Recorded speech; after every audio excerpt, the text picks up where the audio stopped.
Bonjour, j'ai dans ma main une carte bleue qui permet un paiement sans contact pour un montant inférieur à 20 €, c'est-à-dire sans insérer votre carte dans le lecteur ni faire votre code. Peu connu du consommateur, ce paiement est-il vraiment sécurisé? J'ai mené l'enquête pour vous. Près de 18 millions de cartes sont équipées de ce dispositif en France. Plus de 235 000 commerces acceptent ce mode de paiement. Ce dispositif n'a-t-il que des avantages? C'est beaucoup plus simple finalement pour les règlements du quotidien, des petites sommes. On présente sa carte et on règle facilement. Plus inquiète sur la fiabilité, parce que j'ai entendu dire qu'il y a peut-être des moyens plus faciles de pirater ces cartes-là que les autres cartes de crédit. Je trouve qu'il y a quand même une sécurité quand on tape un code. Non, effectivement, on n'est pas rassuré à 100%, mais on le fait quand même. Beaucoup de piratage. C'est la rançon du progrès. Seulement 1% des possesseurs l'utilisent. Les avis sur ce système sont divergents. Rencontre avec une commerçante. Ça fait plusieurs styles de paiement et puis bon, moi comme ça je peux prendre tout le monde, les petits paiements comme les gros paiements. Les clients sont contents parce que c'est rapide. Comme il n'y a pas de code, ça pose peut-être aussi là un problème. Le genre de problème dont s'occupe Sysdream, cette entreprise spécialisée en sécurité informatique forme des sociétés à se défendre.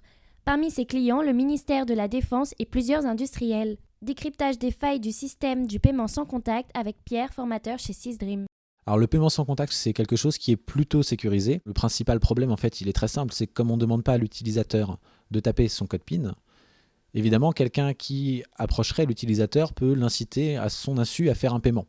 Il suffit d'approcher suffisamment près de la carte avec un terminal de paiement et puis elle déclenche le paiement. Les fabricants de cartes ont limité ça en limitant les paiements à 20 €. C'est un système qui a un bon niveau de sécurité en général. Mais une autre façon de pirater existe. Pierre m'en fait la démonstration. Donc j'ai là une première carte, c'est la mienne de perso, je la passe et effectivement elle m'affiche donc mon nom personnel, mon numéro de carte, la date d'expiration. Ça permet de payer par exemple aux États-Unis avec une fausse carte qui a été créée à partir de ces infos-là. J'ai une autre carte ici, la carte que vous avez utilisée donc a priori pour aller payer à la boulangerie. Cette carte est plus récente et effectivement il n'y a pas la même vulnérabilité. Ce modèle est peut-être même plus sécurisé qu'une carte bancaire classique. On donne la carte au marchand et que le marchand il est en mesure de noter les numéros, de la passer dans un système qui lit les numéros, la bande magnétique, etc. Que le fait que l'utilisateur puisse payer en gardant sa carte dans la main et même sans toucher quoi que ce soit, c'est presque sécurisant au final. Donc ils ont tout intérêt à déployer ça. Sur les prochaines générations de cartes, ils ont même pensé à un petit bouton sur la carte qui suffira de presser pour déclencher un paiement. Face aux failles du paiement sans contact, des professionnels travaillent pour en améliorer la sécurité et depuis, de nombreux progrès ont été accomplis. En attendant, des astuces existent, se munir d'un étui métallique, d'un portefeuille protégé ou encore demander à votre banque d'annuler cette fonctionnalité.